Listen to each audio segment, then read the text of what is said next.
మా latest videos కోసం మా ఈ తెలుగు న్యూస్ ఛానల్ సబ్స్క్రైబ్ చేసి గంట సింబల్ యాక్టివేట్ చేసుకోండి. ఈరోజే వినాయక చవితి బుధవారం, వినాయకుడి పుట్టినరోజు. ఈరోజు ఏం చేసినా చేయకపోయినా రాత్రి 12 లోపు నిజమైన భక్తితో గణపతిని కొలిస్తే ఆయనే మన కష్టాలను తొలగించి ఏదో ఒక రూపంలో మనల్ని ఆదుకోవడానికి వస్తాడని తెలియజేసే ఈ పవిత్ర కథను వింటే చాలు, ఒక్క నిమిషంలో మీ కష్టాలన్నీ కూడా పోతాయి, అష్ట ఐశ్వర్యాలు సిద్ధిస్తాయి, జన్మల పాపాలు పోతాయి, వినాయకుడి అనుగ్రహం కలుగుతుంది, కోటి జన్మల పుణ్యం వస్తుంది, ఇక మీకు అన్ని శుభాలే జరుగుతాయి. ఈ కథను సగంలో ఆపేస్తే ఎటువంటి ఫలితం రాదు గనుక శ్రద్ధగా చివరి వరకు వినండి. కథ వినే ముందు కామెంట్ బాక్స్లో ఓం మహాగణపతియే నమః అని కామెంట్ చేయండి. ఈ వీడియోకి ఒక లైక్ కొట్టి మాకు సపోర్ట్ చేయండి. ఒక పల్లెటూరులో లలిత అనే ఒక అమ్మాయి ఉండేది. ఆమెకు చిన్నప్పుడే తల్లిదండ్రులు చనిపోవటంతో తన నానమ్మ దగ్గర పెరుగుతోంది. వాళ్ళది చాలా పేద కుటుంబం. పూట గడవటమే కష్టంగా ఉండేది. కానీ లలితకు దేవుడు ఒక అద్భుతమైన కళను ప్రసాదించాడు. ఆమె చేత్తో చేసిన మట్టి విగ్రహాలు ప్రాణం ఉన్న వాటిలా ఎంతో అందంగా ఉండేవి. ముఖ్యంగా ఆమె తయారు చేసే వినాయకుడి ప్రతిమలు చూస్తే సాక్షాత్తు ఆ గజాననుడే మట్టి రూపంలోనికి వచ్చాడా అనిపించేంత సహజంగా కళాత్మకంగా ఉండేవి. వినాయక చవితి పండుగ సమీపిస్తోంది. ఊరంతా పండుగ వాతావరణం నెలకొంది. లలితకు ఈ పండుగ అంటే ఎంతో ఇష్టం. తన కష్టాలన్నీ ఆ బొజ్జ గణపయ్య తీరుస్తాడని ఆమెకు ప్రగాఢమైన నమ్మకం.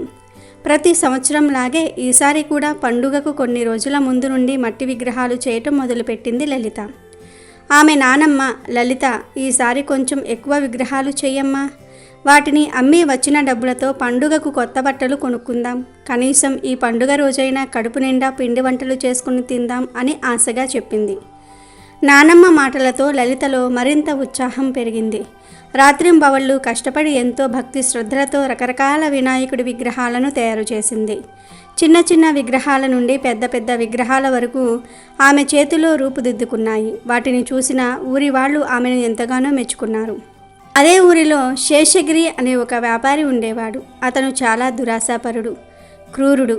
పేదవాళ్ల బలహీనతను ఆసరాగా చేసుకొని వాళ్లను దోచుకోవటంలో అతను సిద్ధహస్తుడు. లలిత తయారు చేస్తున్న అందమైన విగ్రహాలు అతని కంటపడ్డాయి. వాటిని తక్కువ ధరకు కొట్టేసి పట్నంలో ఎక్కువ ధరకు అమ్ముకొని లాభం పొందాలని దురాలోచన చేశాడు.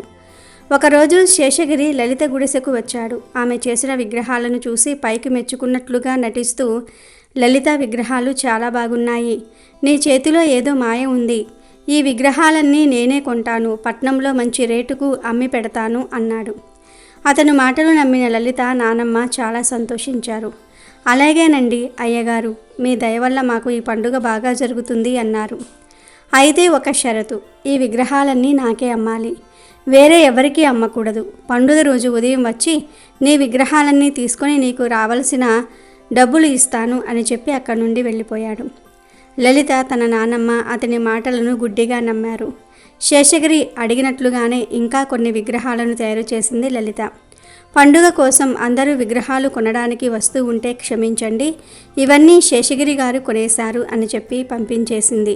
వాళ్ళందరూ నిరాశతో వెనుదిరిగారు. లలిత మాత్రం పండుగ రోజు రాబోయే డబ్బుల గురించి, ఆ డబ్బులతో తన నానమ్మ ముఖంలో చూడబోయే సంతోషం గురించి కలలు కంది. చివరిగా తన పూజ కోసం ఒక చిన్న అత్యంత సుందరమైన బాలగణపతి విగ్రహాన్ని తయారు చేసుకుంది. ఆ విగ్రహాన్ని చేస్తున్నంతసేపు తన కష్టాలన్నీ ఆ స్వామికి చెప్పుకుంటూ కన్నీళ్లతో ఆ మట్టిని తడిపింది. ఆ విగ్రహం ఎంత ముద్దుగా ఉందంటే చూసినా వాళ్ళెవరైనా సరే దాని నుండి కళ్ళు తిప్పుకోలేరు. వినాయక చవితి రానే వచ్చింది. ఊరంతా గణపతి పప్ప మోరియా అనే నినాదాలతో మారుమ్రోగుతోంది. అందరూ తమ ఇళ్లల్లో వినాయకుడిని ప్రతిష్ఠించుకుని పూజలు చేస్తూ ఉన్నారు. లలిత, ఆమె నానమ్మ ఉదయం నుండి శేషగిరి కోసం కళ్ళల్లో ఒత్తులు వేసుకొని ఎదురు చూస్తూ ఉన్నారు. సమయం గడుస్తూ ఉన్నా అతను రాలేదు. మధ్యాహ్నం కావస్తున్నా అతని జాడ లేదు. లలితకు ఆందోళన మొదలయ్యింది. నానమ్మ, అయ్యగారు ఇంకా రాలేదేంటి? పూజకు వేళ మించిపోతుంది, మన దగ్గర పూజా సామాగ్రికి కూడా డబ్బులు లేవు అని బాధగా అంది. వస్తాడమ్మా, కాస్త ఓపిక పట్టు, పెద్ద మనిషి కదా, ఏదైనా పనిలో ఉండి ఉంటాడు అని నానమ్మ సర్ది చెప్పింది. సాయంత్రం కావస్తున్నా శేషగిరి రాలేదు. లలితకు విషయం అర్థమైంది. శేషగిరి తనను మోసం చేశాడని గ్రహించింది. అతను కావాలనే తన విగ్రహాలను ఎవరికీ అమ్మకుండా చేసి ఇప్పుడు చివరి నిమిషంలో రాకుండా ఇబ్బంది పెడుతున్నాడని తెలుసుకుని కుప్ప కూలిపోయింది. ఆమె కళ్ళ నుండి కన్నీళ్లు ఆగలేదు.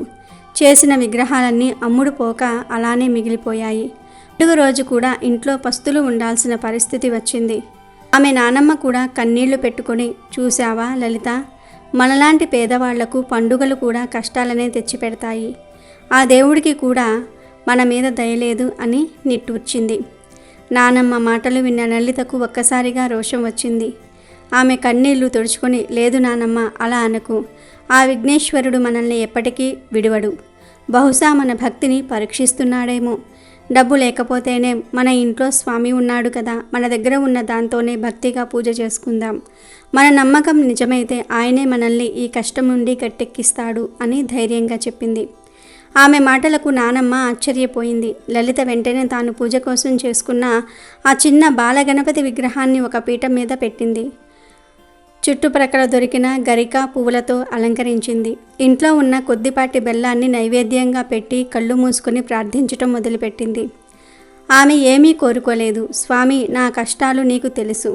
నన్ను నమ్మిన నా నానమ్మను సంతోషంగా చూసుకునే శక్తిని ఇవ్వు.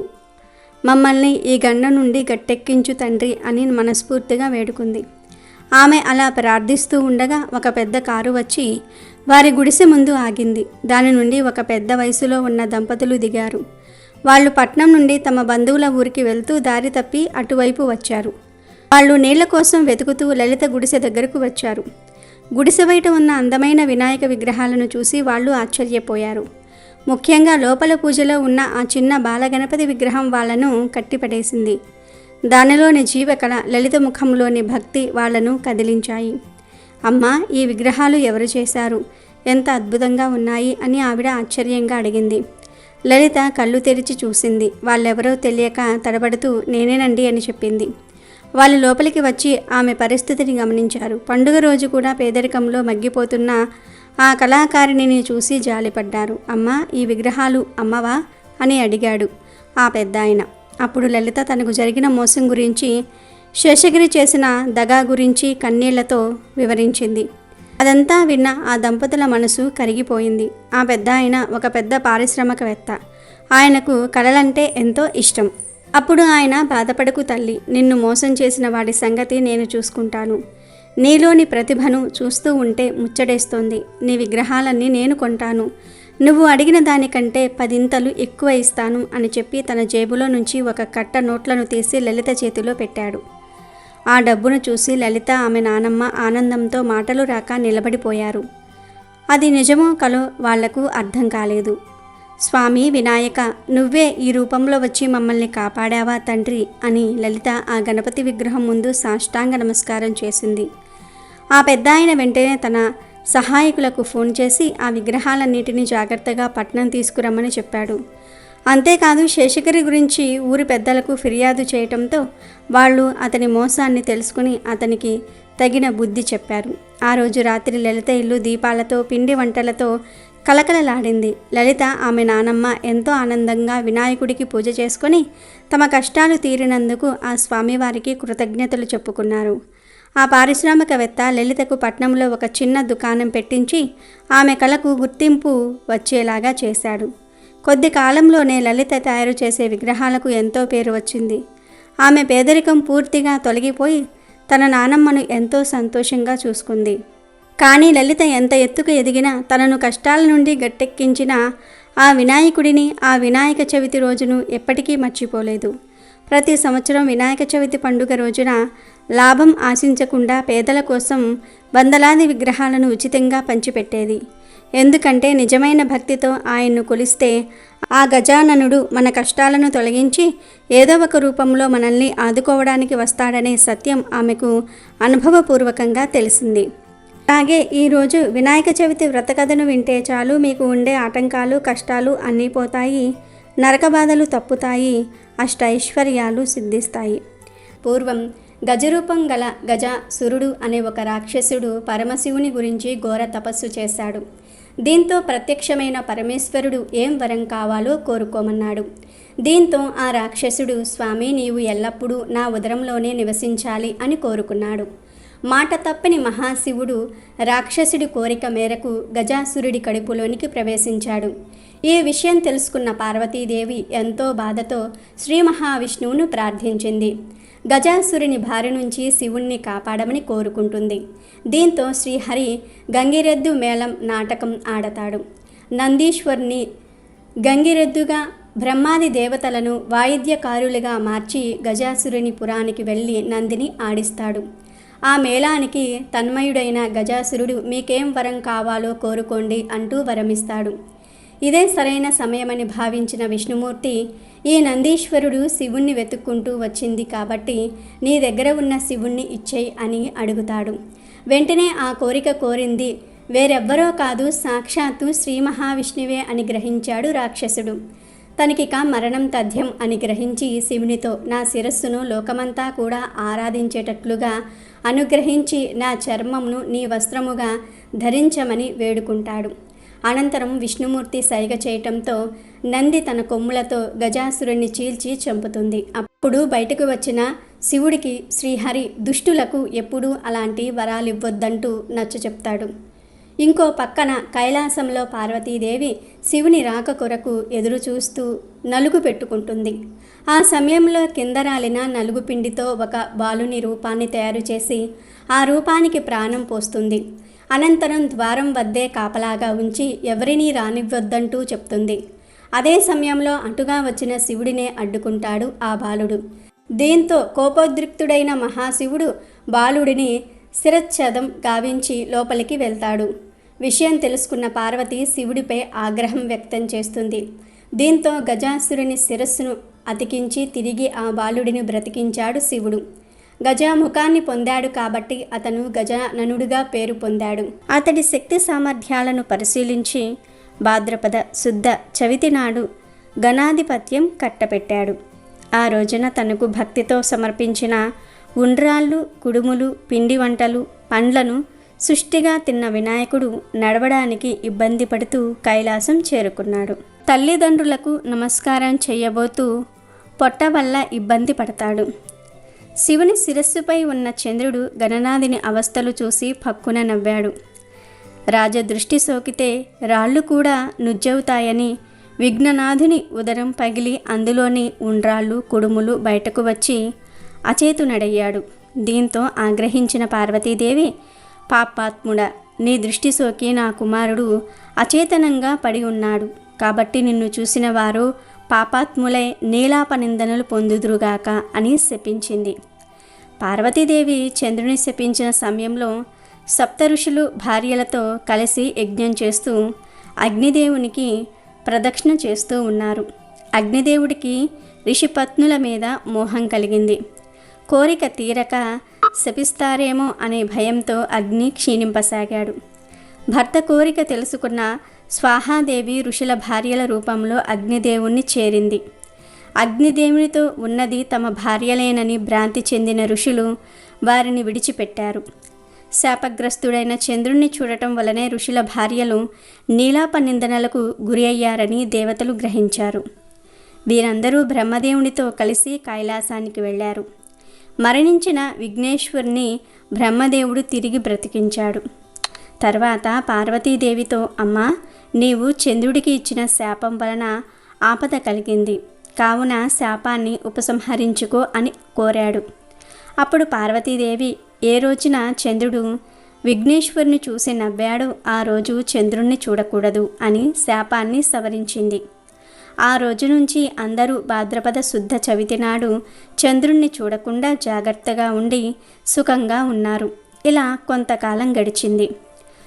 ద్వాపర యుగంలో ద్వారకలో నివాసం ఉన్న శ్రీకృష్ణుణ్ణి నారదుడు కలిశాడు.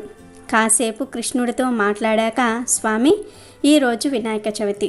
పార్వతీ శాపం కారణంగా చంద్రుణ్ణి చూడకూడదు, నేను వెళ్తాను అని కృష్ణుడికి చెప్పి నారదుడు వెళ్ళిపోయాడు. ఆ రోజు రాత్రి ఎవ్వరూ చంద్రుణ్ణి చూడకూడదని పట్టణంలో శ్రీకృష్ణుడు చాటింపు వేయించాడు. కృష్ణుడికి పాలంటే ఇష్టం. ఆ రోజు రాత్రి శ్రీకృష్ణుడు ఆవు పాలను తాగుతూ ఉండగా పాత్రలోని పాలల్లో చవితి చంద్రుడు ప్రతిబింబాన్ని చూశాడు. దాంతో తనకెలాంటి అపనింద వస్తుందో అని చింతించాడు. కొన్ని రోజులు గడిచాయి. సత్రాజిత్ సూర్యుని వరంతో సమంతకమణి సంపాదించుకున్నాడు. రోజుకు 10 బారుల బంగారాన్ని ఇచ్చే ఆ మణిని తీసుకొని సత్రాజిత్ ద్వారకకు వెళ్ళాడు. శ్రీకృష్ణుడు సత్రాజిత్కు అతిథి మర్యాదలు చేసి ఆ మణిని తనకు ఇవ్వమని కోరాడు. అందుకు సత్రాజిత్ ఒప్పుకోలేదు. తర్వాత ఒకరోజు సత్రాజిత్ తమ్ముడు ప్రసేనుడు సమంతకమణిని మెడలో వేసుకొని అడవికి వేటకు వెళ్ళాడు. అడవిలో ఒక సింహం ఆ మణిని చూసి మాంసం ముక్క అనుకుని ప్రసేనుణ్ణి చంపింది. మణిని నోటకరుచుకుని పోతూ ఉన్న సింహాన్ని జాంబవంతుడు చంపి సమంతకమణి తీసుకుంటాడు. ఆ తర్వాత జాంబవంతుడు సమంతకమణిని కొండ గుహలో ఉన్న తన కూతురు జాంబవతికి ఆట వస్తువుగా ఇచ్చాడు. మరుసటి రోజు సత్రాజిత్ తమ్ముడు మరణ వార్త విన్నాడు. శ్రీకృష్ణుడే తన తమ్ముణ్ణి చంపి సమంతకమణిని అపహరించాడని నిందించాడు. శ్రీకృష్ణుడు అది విన్నాడు. భాద్రపద శుద్ధ చవితి రోజు చంద్రబింబాన్ని చూసిన దోషం వల్ల తన మీద నింద పడిందనుకున్నాడు. ఆ నింద తొలగించుకునేందుకు సమంతకమణిని వెతుకుతూ అడవికి వెళ్ళాడు. ఒకచోట ప్రసేనుడి శవం కనిపించింది. అక్కడి నుంచి సింహం అడుగులు కనిపించాయి. అలా వెతుకుతూ వెళ్ళి ఒక పర్వత గృహంలోనికి ప్రవేశించాడు. అందులో ఉన్న ఉయ్యాలకు కట్టిన మణిని చూసి దానిని తీసుకొని బయటకు రాబోయాడు. వెంటనే జాంబవతి పెద్దగా ఏడ్వసాగింది. కూతురి ఏడుపు విని జాంబవంతుడు కోపంతో శ్రీకృష్ణుడిపై యుద్ధానికి తలపడ్డాడు. వారి ఇద్దరి మధ్య 28 రోజులు యుద్ధం జరిగింది. జాంబవంతుని శక్తి తగ్గిపోయింది. తనతో యుద్ధం చేస్తున్నవాడు శ్రీరామచంద్రుడని తెలుసుకున్నాడు. త్రేతాయుగంలో జాంబవంతుడు శ్రీరాముడితో యుద్ధం చేయాలని కోరాడు. ఆ కోరికను ఇప్పుడు శ్రీకృష్ణుని రూపంలో వచ్చి తీర్చాడని గ్రహించాడు. వెంటనే జాంబవంతుడు శ్రీకృష్ణుడికి నమస్కరించి సమంతకమణితో పాటు తన కుమార్తె జాంబవంతిని కూడా ఆయనకు సమర్పించాడు. శ్రీకృష్ణుడు సమంతకమణిని తెచ్చి సత్రాజిత్తుకు ఇచ్చాడు. నిజం తెలుసుకున్న సత్రాజిత్ తనను క్షమించమని శ్రీకృష్ణుణ్ణి వేడుకున్నాడు. తన కుమార్తె అయిన సత్యభామను ఇచ్చి వివాహం జరిపించాడు. సమంతకమణిని కూడా శ్రీకృష్ణుడికి ఇచ్చాడు. ఆ సమయంలో అక్కడకు వచ్చిన మునులు శ్రీకృష్ణుడితో, మీరు సమర్థులు గనుక మీపై పడిన నిందను పోగొట్టుకోగలిగారు. మా వంటి వారి సంగతి ఏమిటి అని అన్నారు. అప్పుడు శ్రీకృష్ణుడు భాద్రపద శుద్ధ చవితి నాడు యథావిధిగా వినాయకుణ్ణి పూజించి ఈ సమంతకమణి కథ విని అక్షింతలు తలపై వేసుకున్న వారికి ఆ రోజు చంద్రదర్శనం అయినా కూడా అపనిందలు కలగవు అని చెప్పాడు. ఆనాటి నుంచి ప్రతి సంవత్సరం భాద్రపద శుద్ధ చవితి రోజు దేవతలు, మహర్షులు, మునులు తమ శక్తికి తగినట్లుగా గణపతిని పూజించి తమ కోరికలు తీర్చుకుంటున్నారు. అదేవిధంగా ఈరోజే గణపతికి గణాధిపత్యం లభించింది కనుక ఆ కథను వింటే చాలు రాజయోగం పడుతుంది, పట్టిందల్లా బంగారం అవుతుంది. మీకన్నీ శుభాలే జరుగుతాయి. ఒకరోజు స్వర్గలోకంలో దేవతలు, మునులు పరమేశ్వరుని దగ్గరకు వెళ్ళి ఏ పని చేసినా విఘ్నం రాకుండా కొలుచుకోవడానికి వీలుగా ఒక దేవుడిని కనికరించమని కోరతారు. అందుకు తామే సరైన వారమని వినాయకుడు, కుమారస్వామి ఇద్దరూ కూడా పోటీ పడతారు. అప్పుడు పరమేశ్వరుడు ఇద్దరికీ ఓ పరీక్ష పెడతారు. మీలో ఎవరైతే ముల్లోకములు తిరిగి పుణ్యనదుల్లో స్నానం చేసి వస్తారో వారే ఈ పదవికి అర్హులు అని చెప్తాడు. దీంతో వెంటనే కుమారస్వామి తన నెమలి వాహనంపై వెళ్ళిపోతాడు. వినాయకుడు మాత్రం తాను ఎలా ఈ కార్యాన్ని పూర్తి చేయగలను అనే సందేహాన్ని శివుడు ముందుంచుతాడు. అప్పుడు శివయ్య తన కొడుకుకు నారాయణ మంత్రం జపించమని చెప్తాడు. ఆ మంత్రాన్ని ఒక్కసారి జపిస్తే 300 కల్పంలో ఉన్న పుణ్యనదుల్లో స్నానం చేసినట్టవుతుందని చెప్తాడు. ఇందుకు అంగీకరించిన గణనాథుడు ఈ మంత్రాన్ని ముల్లోకములకు సమానమైన తల్లిదండ్రుల చుట్టూ 3 సార్లు ప్రదక్షిణ చేస్తాడు. దీంతో కుమారస్వామికి 3,50,00,000 నదులలో ఏ నదికి వెళ్ళినా అప్పటికే గణేశుడు ఆ నదిలో స్నానం చేసి తనకు ఎదురు వస్తున్నట్లుగా కనిపించేవాడు. అన్ని నదులు తిరిగి కైలాసానికి వచ్చేసరికి అదే సమయంలో అన్న వినాయకుడు తండ్రి పక్కనే ఉంటాడు. విషయం తెలుసుకున్న కుమారస్వామి తన అహంకారానికి చింతించి తండ్రి అన్న మహిమ తెలియక తప్పు చేశా, నన్ను క్షమించి అన్నకే ఆధిపత్యం ఇవ్వండి అంటాడు. అలా భాద్రపద శుద్ధ చవితి రోజున గజాననుడు విఘ్నేశ్వరుడు అయ్యాడు. ఈ రోజున భక్తులందరూ కూడా భోజన ప్రియుడైన వినాయకుడికి పిండి వంటలు, కుడుములు, టెంకాయలు, పాలు, తేనె, అరటిపండ్లు ఇలా నైవేద్యాలు పెడితే భక్తులను అనుగ్రహించి వారు కోరుకునే అన్ని కార్యాల్లో విఘ్నాలు లేకుండా చూస్తాడని ప్రతీతి. అలాగే వినాయక చవితి సందర్భంగా వినాయకుడికి గరిక అంటే ఎందుకు ప్రీతికరమో తెలిపే కథను వింటే చాలు కోటి జన్మల పుణ్యం వస్తుంది. పూర్వం సంయమిని పురంలో ఒక మహోత్సవం జరిగింది. దానికి దేవతలంతా వచ్చారు. వారి వినోదం కోసం తిలోత్తమ నాట్యం చేసింది.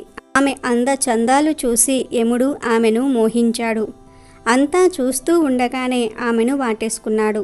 ఘోరంగా నవ్వుల పాలయ్యాడు. అవమానంతో బయటికి వచ్చిన యముని రేతస్సు భూమి మీద పడి వీర వికృత రూపుడైన అనలాసురుడు అవుతాడు. లోకాలన్నీ వాడి అరుపులకు, వాడి నుంచి వెలువడే మంటలకు ఆహాకారాలు చేశాయి. దేవతలంతా శ్రీమన్నారాయణు వద్దకు పరుగు తీశారు. ఆయన వారందరినీ కూడా తీసుకుని వినాయకుడి దగ్గరకు వెళ్ళాడు. వినాయకుడు వారికి అభయమిచ్చాడు. మంటలు మండుతూ వచ్చే అనలాసురుణ్ణి కొండంతగా పెరిగి మింగేశాడు వినాయకుడు. ఒకనాడు శివుడు ఆలాహలాన్ని మింగేసి దాన్ని కంఠంలోనే నిలుపుకుని కడుపులో ఉన్న లోకాలకు ఎలాంటి హాని కలగకుండా కాపాడినట్టే వినాయకుడు కూడా అనలాసురుణ్ణి కంఠంలోనే నిలిపి ఉంచాడు. ఓపలేని తాపంతో వినాయకుడు దహించుకుపోకుండా ఉండేందుకు ఆయనను చల్లపరిచేందుకు చంద్రుడు చంద్రకళను ఇచ్చాడు. వినాయకుడికి ఫాలచంద్రుడు అన్న పేరైతే వచ్చింది, కానీ ఉపశమనం పూర్తి స్థాయిలో కలుగలేదు. తర్వాత బ్రహ్మ, సిద్ధి, బుద్ధి అనే కాంతలను బహుకరించాడు. వారిని వాటేసుకుంటే శరీర తాపం తగ్గుతుందని భావించారు, కానీ ఫలితం పూర్తి స్థాయిలో సిద్ధించలేదు. కానీ ఆయన సిద్ధితో కూడి సిద్ధి వినాయకుడిగా, బుద్ధితో కూడి బుద్ధి వినాయకుడిగా పేరు తెచ్చుకున్నాడు. తర్వాత విష్ణుమూర్తి 2 పద్మాలను అందించాడు. వాటి వల్ల వినాయకుడికి పద్మహస్తుడు అనే పేరు వచ్చిందే తప్ప ఉపశమనం పూర్తి స్థాయిలో రాలేదు. తర్వాత కంఠంలో కలిగిన మంటకు ఉపశమనంగా పామును ధరించిన శివుడు వినాయకుడికి ఇదే చికిత్సగా పనికి వస్తుందన్న ఆలోచనతో ఆదిశేషుణ్ణి ఇచ్చాడు. కానీ ఆయన పొట్టకు చుట్టుకున్నాడు. ఇందువల్ల ఆయన వ్యాలబద్ధుడనే పేరు పొందాడు, కానీ ఫలితం పూర్తిగా దక్కలేదు. ఆ తరువాత విషయం తెలిసి అక్కడికి 80,000 మంది ఋషులు వచ్చారు. ఒక్కొక్కరు 21 గరికపోచల చొప్పున 16,80,000 గరికపోచలు అందజేశారు. వాటితో శాంతోపశమనం కలిగింది. వినాయకుడి వేడి తగ్గి చల్లగా మారాడు. అది తెలుసుకున్న దేవతలు కూడా గరికను సమర్పించి వినాయకుణ్ణి సంతోషపెట్టారు. ఆ పూజకు సంతోషించిన విఘ్నేశ్వరుడు ఇలా అన్నాడు: నా పూజలో ముఖ్యమైనవి ఈ గరిక మాత్రమే. ఇవి లేని పూజ వల్ల ప్రయోజనం ఉండదు. అందువల్ల 1 లేదా 21 గరికపోచలను నాకు సమర్పిస్తే నేను ఎంతో సంతోషిస్తాను. ఆకాశమంతా బంగారం, వజ్రాలు, వైఢూర్యాల కన్నా కూడా 1 గరికపోచ గొప్పది. నాకు గరిక ఎంతో ప్రీతికరమైనది కనుక నన్ను 1 గరికపోచతో పూజించిన 100 యజ్ఞాలు చేసిన ఫలితాన్ని పొందుతారు. కాబట్టి నాకు గరికను సమర్పిస్తే మీకు అత్యంత పుణ్యం వస్తుందని గణేశుడు దేవతలకు చెప్పాడు. కాబట్టి దేనితోనూ తగ్గని గణేశుని తాపం 1 గరికతో తగ్గింది. ఎందుకంటే గరికకు ఉష్ణాన్ని తగ్గించి చల్లదనాన్ని కలిగించే శక్తి ఉంది. దీనిని ఆధునిక పరిశోధనలు కూడా నిరూపించాయి. గరిక పోచలపై పలుచని సిలికా అనే పదార్థం రక్షణ కవచంగా ఉంటుంది. ఇది ఉష్ణమాపకం. ఈ కారణంగానే ఉష్ణ నిరోధక పదార్థాలన్నీ కూడా సిలికాతో తయారు చేస్తూ ఉంటారు. కాబట్టి అగ్ని సంబంధమైన తేజస్సుతో ఆవిర్భవించిన అనలాసురుణ్ణి మింగేయటంతో లంబోదరుడి ఉదరంలో ప్రజ్వరిల్లిన అగ్నిని గరికపోచలు తగ్గించాయి. అందుకే వినాయక చవితి రోజు విఘ్నేశ్వర్ని 1 గరికపోచతో పూజిస్తే చాలు కోటి జన్మల పుణ్యం వస్తుంది. కోరిన కోరికలన్నీ కూడా నెరవేరుతాయి. ఆ స్వామియే మీ కోరికలను నెరవేరుస్తాడు. గడ్డి పోచే కదా అని తేలికగా తీసేయకండి. గణేశుణ్ణి మెప్పించేందుకు అదే గొప్ప సాధనం అని మన పెద్దలు చెప్తూ ఉన్నారు. గరిక వక్రతుండ మహాకాయుణ్ణి ఎలా మెప్పించిందో చెప్పేందుకు మరొక ఉదంతం ప్రచారంలో ఉంది. అది శివపార్వతుల పెళ్లి జరిగే రోజు. పెళ్లికి శివుడు బంధుమిత్ర సపరివార సమేతంగా తరలి వస్తున్నాడని భావించి హిమవంతుడు హడావడి పడ్డాడు.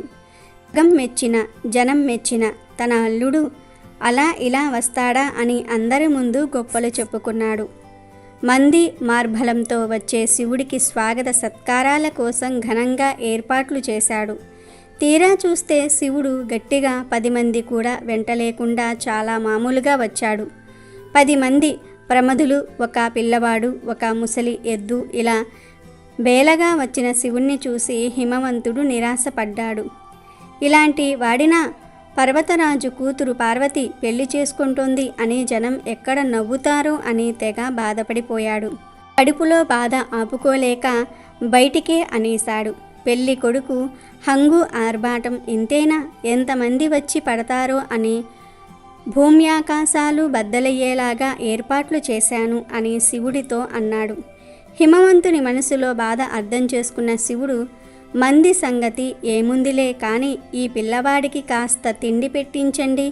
ఇందాకటి నుంచి ఆకలికి ఆగలేక ఆవురావురుమంటున్నాడు అని చిన్న పిల్లవాడైన వినాయకుణ్ణి చూపించాడు.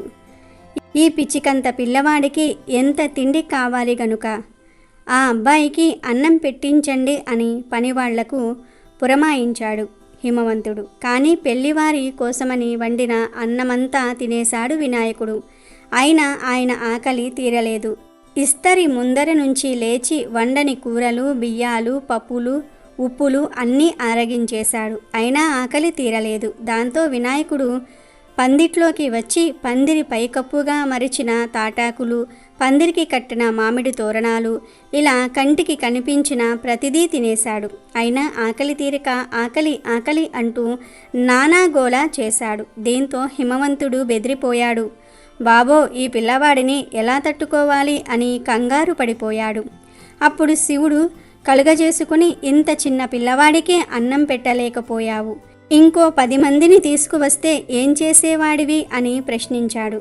అప్పుడు హిమవంతుడు తన అహంకారానికి సిగ్గుపడి ముప్పు తప్పే మార్గం చూపమని శివుణ్ణి వేడుకున్నాడు.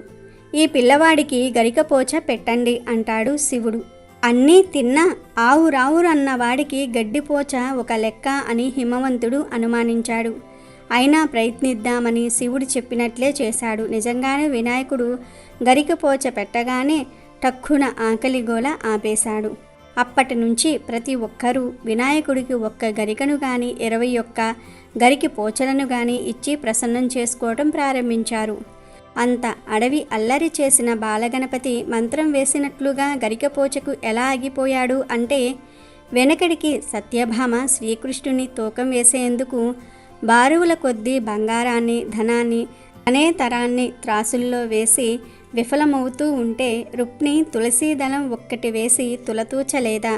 భగవంతుడు ఇలాగే మహిమలు చూపి భక్తులకు జ్ఞానోదయం కలిగిస్తాడు. అదేవిధంగా వినాయక చవితి సందర్భంగా ఈ పవిత్ర కథను వింటే చాలు, జన్మల పాపాలు పోతాయి, కోటి జన్మల పుణ్యం వస్తుంది, సకల ఐశ్వర్యాలు సిద్ధిస్తాయి. ఒక ఊరిలో పార్వతి అనే మహిళ ఉండేది. ఆమె భర్త అయిన రామయ్య ఒక ప్రమాదంలో చనిపోయాడు. అదే ప్రమాదంలో పార్వతి తలకు పెద్ద దెబ్బ తగిలింది. అప్పటి నుండి ఆమె మంచానికే పరిమితమైంది. ఆమెకు వినాయకుడంటే ఎంతో ఇష్టం. ఆమె కుదిరినప్పుడల్లా స్వామిని పూజించుకునేది. పార్వతికి గణేష్ అనే ఒక కొడుకు ఉన్నాడు. అతను 2వ తరగతి చదువుతున్నాడు. రోజు గణేష్ బడి నుండి వచ్చాడు. అమ్మా, నేను బడిలో అందరికంటే బాగా చదువుతున్నానని టీచర్ గారు నన్ను మెచ్చుకున్నారు. అలాగే ఇదిగో ఈ బిస్కెట్లను కూడా నాకు ఇచ్చారు అని సంతోషంగా చెప్పాడు. అవునా, చాలా సంతోషం బాబు, నువ్వు ఎప్పుడూ ఇలానే చదువుకోవాలి, నువ్వు మంచి ఉద్యోగం చేస్తూ హాయిగా బ్రతకాలి అని పార్వతి ప్రేమగా అంది. అమ్మా, మా టీచర్ గారు ఒకసారి నిన్ను కలవాలి అన్నారు. ఆవిడ నా చదువు గురించి నీతో మాట్లాడాలంట అని గణేష్ అడిగాడు. ఈ పరిస్థితుల్లో నేను బడికి ఎలా రాగలను? ఈసారి ఎప్పుడైనా కుదిరితే తప్పకుండా బడికి వస్తాను అంటూ పార్వతి బాధగా చెప్పింది. పార్వతికి ఆరోగ్యం బాగోలేక ఏ పని చేయలేకపోయేది. లేవలేకపోయినా కష్టపడి తన కొడుకు కోసం వంట చేసేది. కానీ వారి దగ్గర పెద్దగా డబ్బులు ఉండేవి కాదు. పని చేయడానికి కూడా ఓపిక ఉండేది కాదు. పాపం పార్వతి తన ఒక్కగానొక్క కొడుకును చదివించుకోవడానికి చాలా కష్టాలు పడేది. కొంతకాలం గడిచింది. పార్వతి ఆరోగ్యం మరింత పాడైంది. ఒకరోజు పార్వతి తన కొడుకుతో, గణేష్, నన్ను క్షమించు బాబు, నేను అస్సలు లేవలేకపోతున్నాను. ఇవాళ వంట చేయలేను. కాస్త ఆ కుండలో ఉన్న నీటిని తాగి బడికి వెళ్ళు. నువ్వు తిరిగి వచ్చేసరికి నేను ఏదో ఒక వంట చేసి పెడతాను అని బలహీనంగా అంది. ఏమీ పర్వాలేదమ్మా, నువ్వు విశ్రాంతి తీసుకో, నేను బడికి వెళ్తానులే. ఒక పూట తినకపోతే ఏమీ కాదు అని గణేష్ తన పుస్తకాలను తీసుకుని బడికి వెళ్ళాడు. పార్వతి తన అనారోగ్యంతో పోరాడుతూనే ఉంది. ఆ సాయంత్రం గణేష్ తిరిగి ఇంటికి వచ్చాడు. పార్వతి పరిస్థితి చాలా విషమంగా ఉంది. చూడు గణేష్, నేను మరీ కొంతసేపట్లో నా వినాయకుడి వద్దకు వెళ్ళిపోతున్నాను. నేను నా అన్నయ్యకు కబురు చేశాను. అతను వచ్చి నిన్ను తీసుకుని వెళ్తాడు. నువ్వు చాలా బుద్ధిగా ఉండాలి. అలాగే జాగ్రత్తగా చదువుకోవాలి. ఎప్పుడూ వినాయకుడి నామస్మరణను వదలకూడదు అని చెప్పి పార్వతి కన్నుమూసింది. పాపం గణేష్ తల్లి శవం ముందు కూర్చొని బోరిన ఏడుస్తూ ఉన్నాడు. ఎంతలో పార్వతి అన్నయ్య అయిన రాజు ఇంటికి వచ్చాడు. రాజు తన దగ్గర ఉన్న డబ్బుతో పార్వతి అంత్యక్రియలు పూర్తి చేశాడు. చూడు గణేష్, నీ గురించి మీ అమ్మ అంతా చెప్పింది. నువ్వేమీ కంగారు పడవలసిన పని లేదు. ఇవాల్టి నుండి నువ్వు మా ఇంట్లోనే ఉండొచ్చు అంటూ రాజు గణేష్ని తన ఊరికి తీసుకుని వెళ్ళాడు. రాజు భార్య పేరు గౌరీ. గౌరీ చాలా అత్యాశపరురాలు. ఎవరికి ఒక్క రూపాయి కూడా దానం చేసేది కాదు. రాజు కూడా గౌరీ మాటను అస్సలు కాదనేవాడు కాదు. రాజు గణేష్ని ఇంటికి తీసుకుని రాగానే గౌరీ కోపంగా, అరే ఏంటి ఈ కుర్రాన్ని ఇంటికి తీసుకుని వచ్చారు? మీకు చెప్పానుగా ఇతన్ని అనాథాశ్రమంలో విడిచిపెట్టి రమ్మని అంది. అలా ఎలా కుదురుతుంది గౌరీ? నాకున్నది ఒక్కగానొక్క చెల్లెలు. దానికి ఆరోగ్యం బాగోలేనప్పుడు నువ్వు నన్ను వెళ్ళనివ్వలేదు. కనీసం ఎప్పుడైనా వీడిని బాగోగులను చూసుకుంటూ నేను చేసిన తప్పుల్ని సరిదిద్దుకుంటాను అని రాజు బ్రతిమిలాడాడు. అదంతా కుదరదు. ఇప్పుడే వీడిని తీసుకుని వెళ్ళి అనాథాశ్రమంలో విడిచిపెట్టండి అని గౌరీ కఠినంగా అంది. దయచేసి ఇలా చేయకు. నేను గనుక ఈ కుర్రాన్ని అనాథాశ్రమంలో విడిచిపెడితే నా పరువు పోతుంది. నా చెల్లెలు ఊరికి సంబంధించిన వాళ్లకు ఈ విషయం తెలిస్తే ఇక అంతే సంగతులు అని రాజు మరింత బ్రతిమలాడాడు. ఇక గౌరీ కూడా గణేష్ ఇంట్లో ఉండడానికి ఒప్పుకుంది. కానీ కొన్ని షరతులు పెట్టింది. సరే ఎంతలా అడుగుతున్నారు కాబట్టి ఒప్పుకుంటున్నాను. ఇతను ఈ ఇంట్లో ఉన్నా సరే నాకు మాత్రం అనాథే. అలాగే ఈ కుర్రవాడు నన్ను అత్త అని పిలవడానికి వీల్లేదు. రోజులో కొంత ఆహారం మిగిలితే ఇతనికి కొంత వేస్తాను, లేకపోతే అది కూడా లేదు. నన్ను ప్రశ్నించడానికి వీల్లేదు. గుమ్మం ముందు నిద్రపోవాలి. అలాగే బయట ఉన్న బావి వద్దే స్నానం చేసుకుని బయటికి వెళ్ళాలి అని అంది. రాజు అందుకు ఒప్పుకున్నాడు. అప్పటి నుండి పాపం గణేష్ గుమ్మం వద్దనే కూర్చొని ఉండేవాడు. అక్కడే నిద్రపోయేవాడు. గౌరీ సమయానికి భోజనం పెట్టేది కాదు. రోజుకొక్కసారి మాత్రమే ఆహారాన్ని ఇచ్చేది. అది కూడా చాలా తక్కువ. కొన్ని రోజులు అసలు ఆహారం కూడా ఇచ్చేది కాదు. గణేష్, నన్ను క్షమించు, నేను చేయగలిగింది ఇంతే అని రాజు బాధపడుతూ ఉండేవాడు. మరేమీ పర్వాలేదులే మామయ్య, నాకు ప్రస్తుతం ఏమీ ఆకలిగా లేదు. బడికి సమయం అవుతుంది, నేను బడికి వెళ్తాను అని గణేష్ నడుచుకుంటూ బడికి వెళ్తూ ఉండేవాడు. పాపం అతనికి బాగా ఆకలి వేస్తూ ఉంటుంది. చాలా ఆకలిగా ఉంది. నిన్న కూడా అత్తయ్య ఆహారం ఇవ్వలేదు. ఇవాళ ఉదయం కూడా ఇవ్వలేదు. కళ్ళు తిరిగేలాగా ఉంది. స్వామి వినాయక, నాకు ఎలాంటి కష్టం వచ్చినా సరే మా అమ్మ నిన్నే తలుచుకోమని చెప్పింది. అందుకే నిన్నే తలుచుకుంటున్నాను. నాకు కాస్త శక్తిని ప్రసాదించే స్వామి. ఆ గణేష్ వినాయకుడిని శక్తిని ప్రసాదించమని కోరుకుంటున్నాడు. గణేష్ పడుతున్న బాధను వినాయకుడు చూశాడు. స్వామికి కూడా గణేష్పై జాలి కలిగింది. దాంతో వినాయకుడి దారిలో రాజులాగా తన రూపాన్ని మార్చుకుని గణేష్ ముందు ప్రత్యక్షమవుతాడు.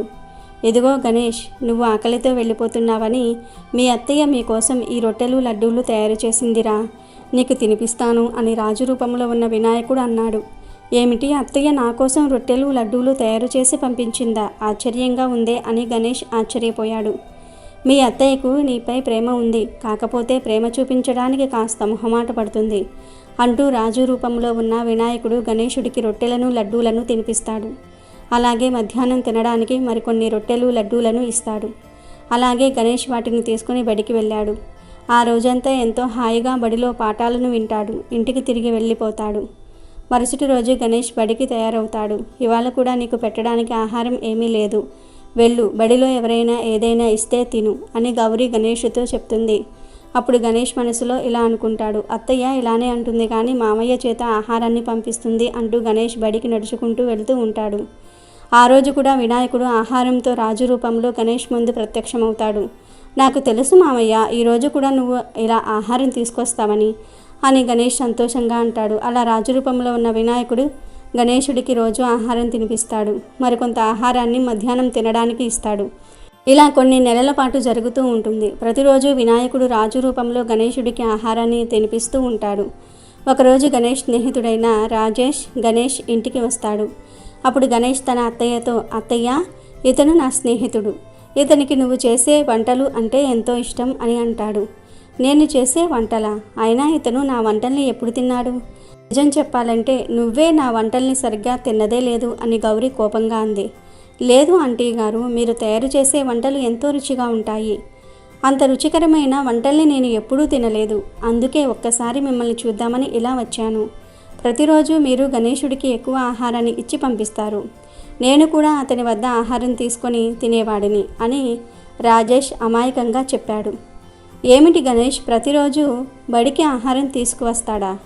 ఇదంతా మీ మామయ్య పనే అయి ఉంటుంది. నేను వద్దు అని చెప్తున్నా వినకుండా ఆహారాన్ని నీకు ఇస్తూ ఉన్నాడు అన్నమాట అంటూ గౌరీ రాజును పిలిచింది. కానీ రాజు కూడా లేదు, నేను గణేశుడికి ఎప్పుడూ ఆహారం ఇవ్వలేదు. నేను అస్సలు నువ్వు చెప్పిన మాటను జవదాటలేదు అని ఆశ్చర్యంగా అన్నాడు. అదేమిటి మామయ్య అలా అంటున్నావు? నువ్వేగా ప్రతిరోజు మన ఊళ్ళో ఉన్న మర్రి చెట్టు కింద కూర్చొని నాకు ఆహారం తినిపిస్తావు. ఇప్పుడేంటి ఇలా మాట్లాడుతున్నావు అని గణేష్ అమాయకంగా అడిగాడు. గణేష్ మాటలకు అందరూ ఆశ్చర్యపోతూ ఉంటారు. ఇంతలో వినాయకుడు వారి మధ్య ప్రత్యక్షమవుతాడు.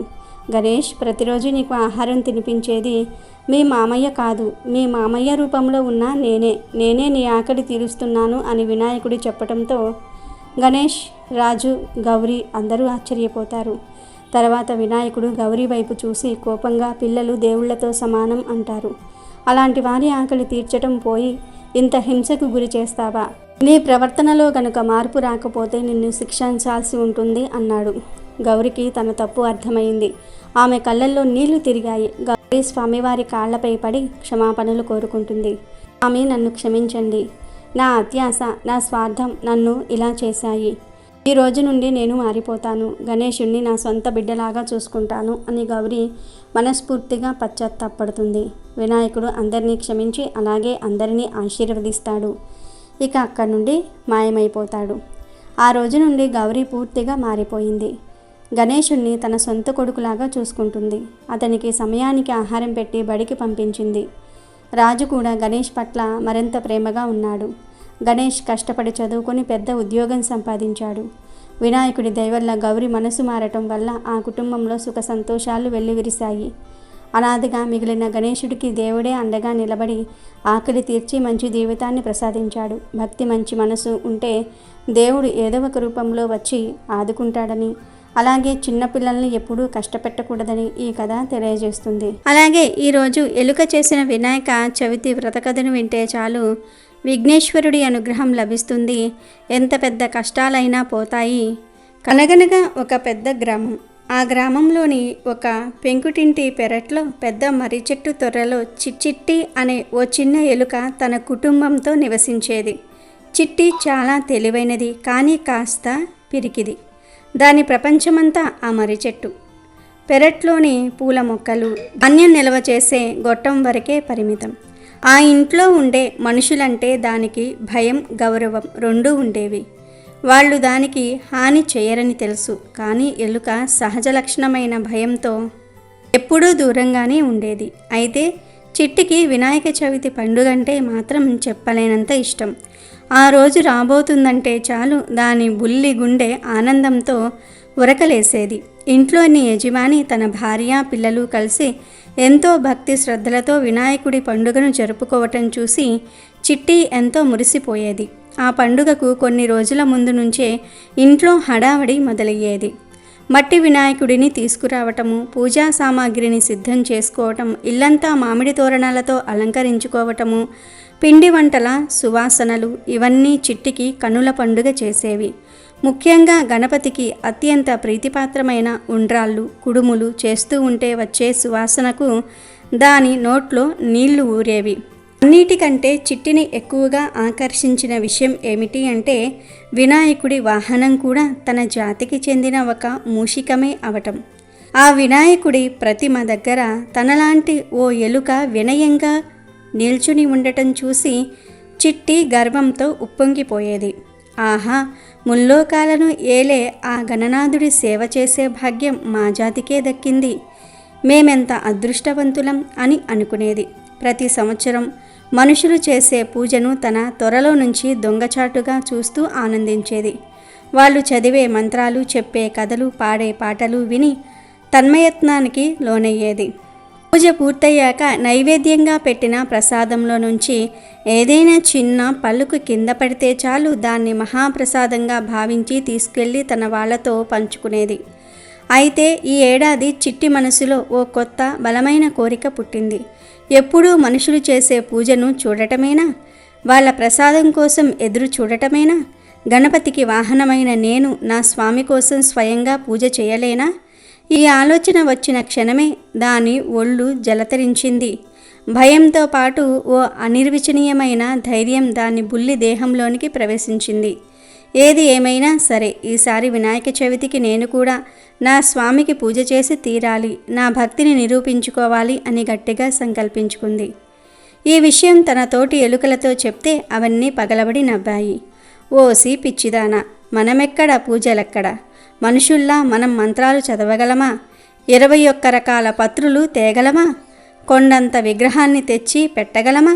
మనల్ని చూడగానే తరిమి కొట్టే పిల్లిని దాటి ప్రసాదం ఎలా తేగలం? ఇది అయ్యే పని కాదు, అనవసరంగా ప్రాణాల మీదకు తెచ్చుకోకు అని హితవు పలికాయి. కానీ చిట్టి నిర్ణయం మారలేదు. దాని సంకల్పం వజ్రంలా గట్టిపడింది. అదే పెరట్లో తిరిగే ఓ గడుసు పిల్లి ఉండేది. ఈ చిట్టిని ఎప్పుడూ వేలాకోళం చేసేది. చిట్టి పూజ ఆలోచన దాని చెవిన పడింది. ఓ రోజు చిట్టి ఆహారం కోసం వెతుకుతూ ఉంటే ఆ పిల్లి దానికి అడ్డుగా వచ్చి నిల్చుని, ఏమే చిట్టి, విన్నాను నువ్వేదో పెద్ద పూజ చేస్తున్నావటగా, గణపతికి ఉండ్రాలు చేసి నైవేద్యం పెడతావంటగా. ముందు నా బారి నుంచి తప్పించుకో, ఆ తర్వాత నీ పూజ గురించి ఆలోచిద్దువులే. నీలాంటి ఓ అల్పప్రాణి పూజ చేస్తే ఆ దేవుడు చూస్తాడనే అనుకుంటున్నావా? వెళ్ళి నీ పని నువ్వు చూసుకో అని హేళనగా నవ్వింది. ఆ మాటలకు చిట్టికి బాధ కలిగినా తన పట్టుదల మరింత పెరిగింది. ఓ పిల్లి, నువ్వు చూస్తూ ఉండు, నా భక్తిలోని శక్తి ఏమిటో నీకే తెలుస్తుంది. నా స్వామి నా పూజను తప్పక స్వీకరిస్తాడు అని మనసులో అనుకుని అక్కడి నుంచి తప్పించుకుంది.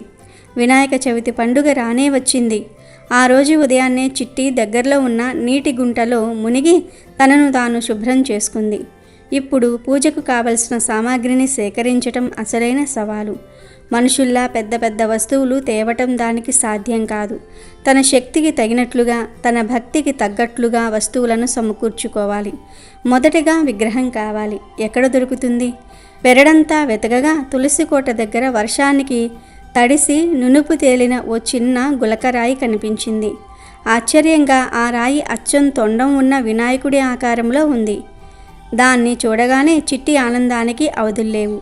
ఆ స్వామియే నా కోసం ఈ రూపాన్ని పంపాడు అనుకుని దాన్ని అతి కష్టం మీద తన దంతాలతో పట్టుకుని మర్రి చెట్టు కింద ఓ శుభ్రమైన ప్రదేశానికి చేర్చింది. ఇక పత్రులు కావాలి. మనుషుల్లా 21 రకాల ఆకులు తేవటం అసాధ్యం. కానీ గణపతికి గరిక అంటే ఎంతో ఇష్టమనే దానికి తెలుసు. దాంతో పెరట్లో పచ్చగా పెరిగిన గరిక పరకలను కొన్నిటిని సేకరించింది. పూల కోసం వెతకగా ఓ మందార చెట్టు కింద రాలిపడిన ఓ అందమైన ఎర్రటి పువ్వు రేకు కనిపించింది. అదే చాలు మహాప్రభో అనుకుని దాన్ని కూడా చేర్చింది. పసుపు కుంకుమ కోసం వంటింట్లోకి వెళ్ళే సాహసం చేయలేదు. కానీ పూజగదిలో నుంచి గాలికి ఎగురొచ్చి పడిన పసుపు కుంకుమ రేణువులను అతి జాగ్రత్తగా ఓ చిన్న ఆకులో పోగి చేసింది. అక్షింతల కోసం ధాన్యం గొట్టంలో నుంచి కింద పడిన 2 వరిగింజలను తెచ్చుకుంది. దీపం ఎలా?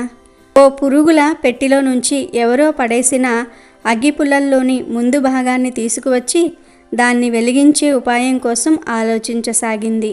అన్నిటికన్నా కష్టమైనది నైవేద్యం. ఇంట్లో ఘుమఘుమలాడుతూ ఉండ్రాళ్ళు సిద్ధంగా ఉన్నాయి. కానీ వంటింట్లోకి వెళ్ళటం అంటే పిల్లి నోటికి చిక్కటమే. అయినా చిట్టి భయపడలేదు.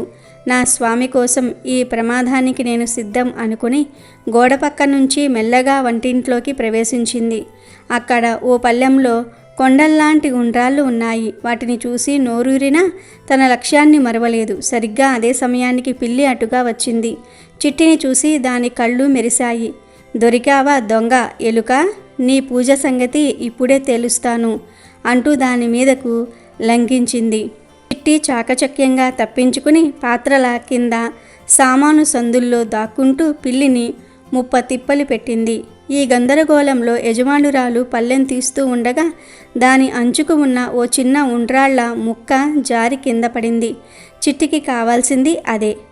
పిల్లి దృష్టి మరల్చి మెరుపు వేగంతో ఆ ప్రసాదం ముక్కను నోట కరుచుకుని బయటకు పారిపోయి వచ్చింది.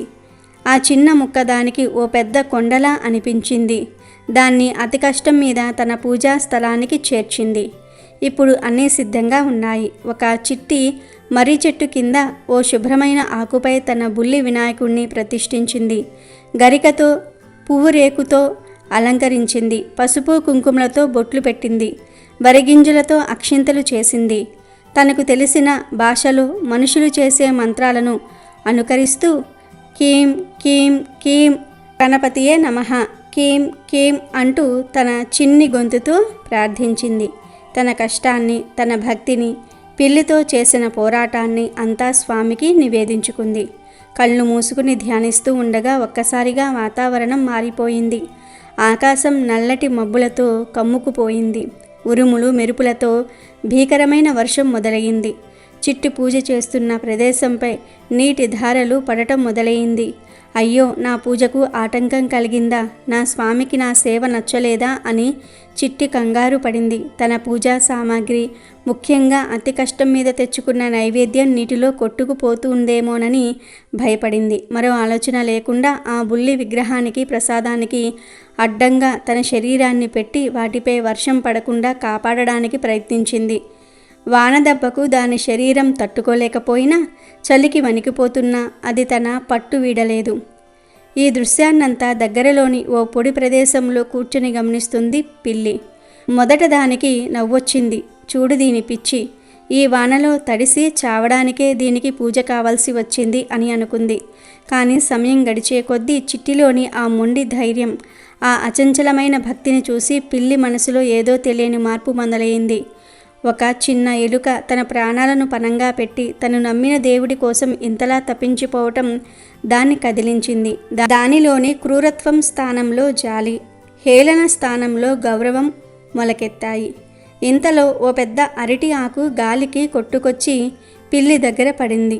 ఇంకేమీ ఆలోచించకుండా పిల్లి మెల్లగా ఆ ఆకును తన నోట కరుచుకుని చిట్టి పూజ చేస్తున్న చోటుకు వచ్చింది.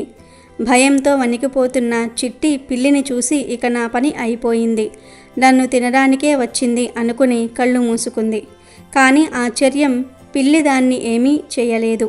బదులుగా ఆ పెద్ద అరటి ఆకును ఒక గొడుగులాగా చిట్టికి, దాని బుల్లి వినాయకుడికి వర్షం తగలకుండా అడ్డుగా పట్టింది.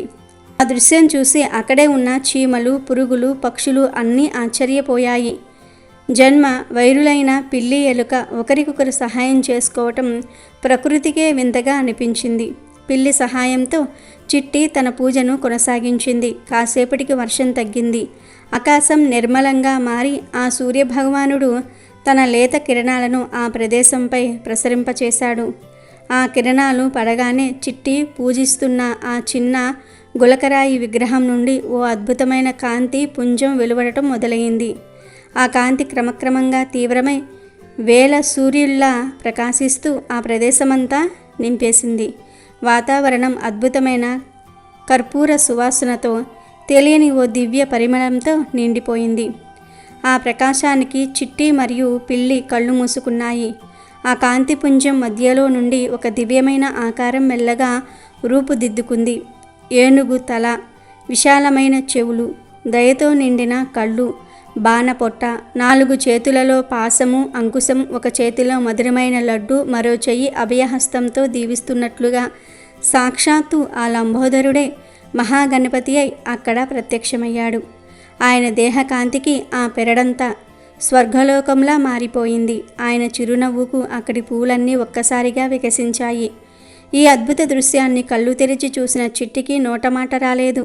భయం, ఆశ్చర్యం, ఆనందం కలగలిసిన భావోద్వేగంతో అది నిశ్చేష్టంగా నిలబడిపోయింది. తను ఎవరి కోసమైతే ఇంతగా తపించిందో ఆ స్వామియే తన కళ్ళ ముందు ఉన్నాడన్న నిజాన్ని అది నమ్మలేకపోయింది. దాని బుల్లి గుండె వేగంగా కొట్టుకోసాగింది. ఇక పిల్లి పరిస్థితి కూడా భిన్నంగా ఏమీ లేదు. దానిలోని క్రూరత్వం, గర్వం ఒక్క క్షణంలో కరిగిపోయాయి. ఆ దివ్య స్వరూపం ముందు తన అహంకారం ఎంత తుచ్చమైనదో దానికి అర్థమైంది. అది భక్తితో తలవంచి సాష్టాంగ నమస్కారం చేసింది. అప్పుడు వినాయకుడి గంభీరమైన కానీ ప్రేమతో నిండిన స్వరం మేఘ గర్జనల మృదువుగా వినిపించింది. చిట్టి, కళ్ళు తెరువు చిన్నదానా. నీ నిష్కల్మషమైన భక్తికి, అచంచలమైన విశ్వాసానికి నేను ప్రసన్నుడినయ్యాను. ఆ మాటలు వినగానే చిట్టికి ప్రాణం లేచి వచ్చినట్లయింది. అది వణుకుతున్న స్వరంతో, స్వామి గణనాథ, నన్ను క్షమించు. నేనొక అల్ప ప్రాణిని. నీకు మనుషుల్లా గొప్పగా పూజ చేయలేకపోయాను. నా శక్తి మేరకు నా భక్తితో నిన్ను కొలిచాను. నా పూజలో ఏమైనా లోపాటులు ఉంటే మన్నించు తండ్రి అని వేడుకుంది. అప్పుడు గణపతి కరుణతో నవ్వి, ఓ మూషికమా, పూజకు పరిమాణం కాదు, స్వచ్ఛమైన హృదయం ముఖ్యం. బంగారు పళ్ళెంలో పెట్టిన పంచభక్ష పరమాన్నాల కన్నా నీవు ప్రాణాలకు తెగించి ప్రేమతో తెచ్చిన ఈ చిన్న ఉండ్రాళ్ళ ముక్కే నాకు అత్యంత ప్రీతిపాత్రమైనది.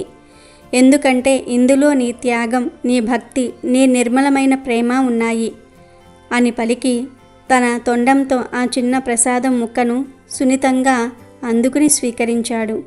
ఆ క్షణమే ఆ ప్రదేశమంతా అమృతమయమైన సుగంధం వ్యాపించింది. ఆ తర్వాత ఆయన పిల్లి వైపు కూడా చూసి, ఓ పిల్లి, నీలోని క్రూరత్వాన్ని పక్కన పెట్టి ఆర్తితో ఉన్నవారికి సహాయం చేశావు. భక్తి యొక్క శక్తి శత్రువులను కూడా మిత్రులుగా మారుస్తుందని నిరూపించావు. నీలోని ఈ మార్పునకు నేను సంతసించాను.